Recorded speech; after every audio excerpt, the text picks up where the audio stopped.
Please be seated.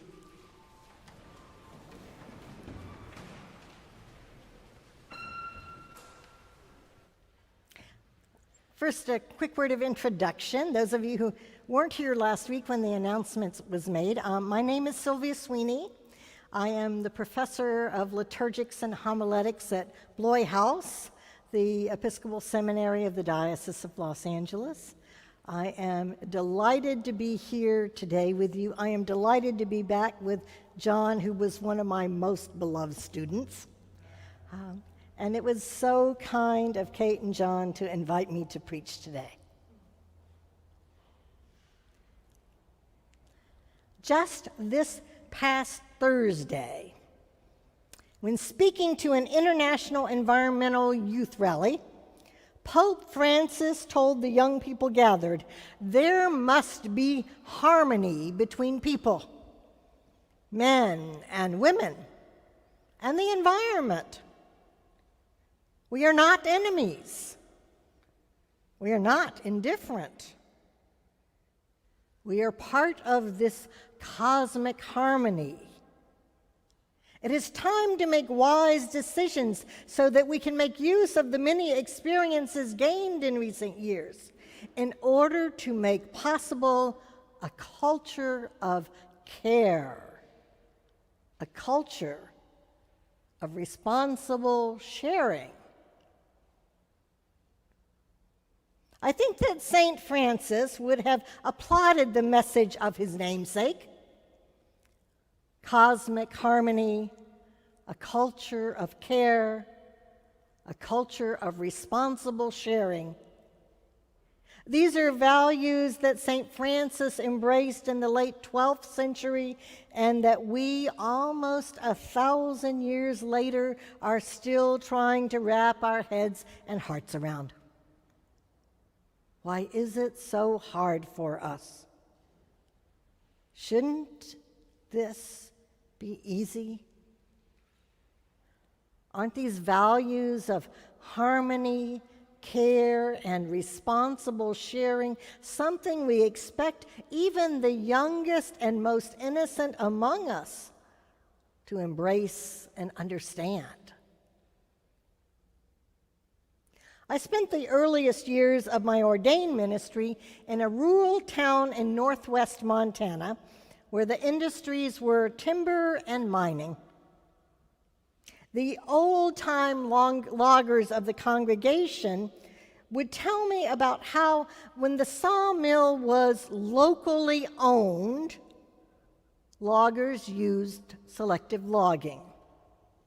They understood that keeping the forest alive and sustainable would allow them to continue to do the work they so loved, to live amidst the profound beauty that enriched every day of their lives, and to provide a good life for generations to come. But when the sawmill was sold to an international conglomerate headquartered in New York, things changed. The practice became clear-cutting. It was faster, cheaper, and brought the biggest bang for their buck to the stockholders of the corporation.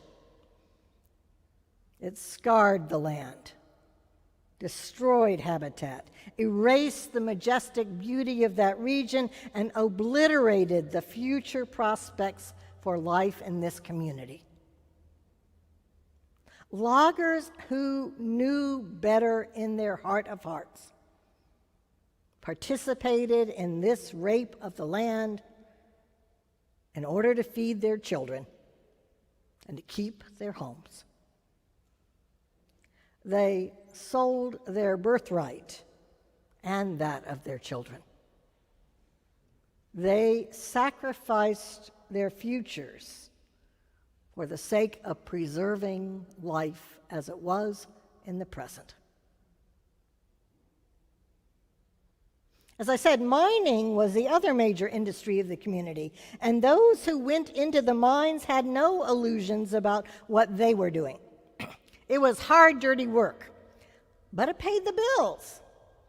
It bought them a good life for the hours they were above ground. a middle-class life with a few creature comforts and the money to maybe send their kids to college one day. What the miners didn't know, but the corporation that owned the mines did know, was that the exposure to carcinogens the miners were experiencing and the release of these carcinogens into the environment of the town would lead to the death of hundreds, even thousands of them and their families for generations. The town would become so contaminated that decontamination would require the removal of 18 inches of topsoil across every square inch of every piece of property in the town. The town became toxic. People are now afraid to live there, for fear of acquiring cancer from the air, the water, and the land around them. And because of that, no one who wants to leave can leave unless they walk away from everything they've ever owned.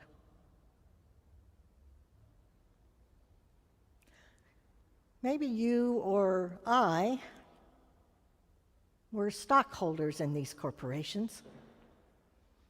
Maybe we collected our dividends with no idea whatsoever of the horrific cost that the land and its people were paying for our little nest eggs.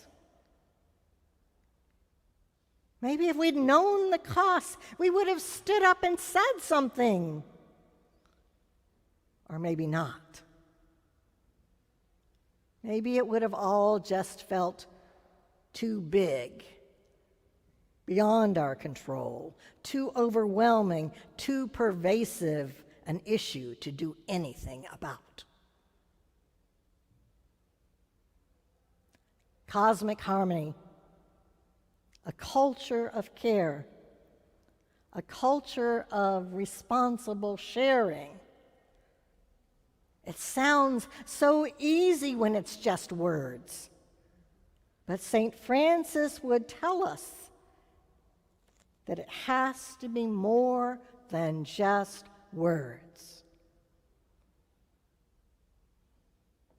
Last week, I was lying on a bench in the dark of night in Big Basin National Monument, staring up at that wondrous night sky. The landscapes on these mountains had massaged my tired soul all day long. The painfully exquisite colors of autumn, the brassy grasses waving in the wind, the pure gold glittering, shimmering magic of quaking aspen leaves on snow-white trunks, the crisp blue skies and wispy white clouds, the soothing fragrance of fir and pine, had all spent the day doing a number on my soul, breaking me open, quieting my urban franticness. And then when night fell, in that place far away from the city lights, staring up into the starlit heavens, one could hear first faintly and then oh so clearly the cosmic harmony of the heavens,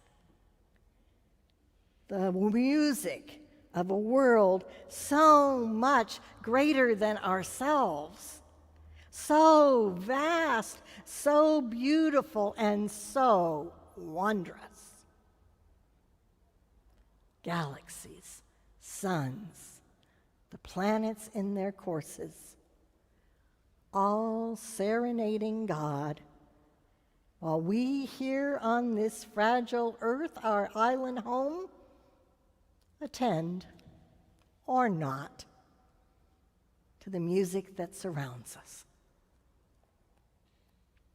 Cosmic harmony, a culture of care, a culture of responsible sharing. It should be such an easy yoke to wear, shouldn't it?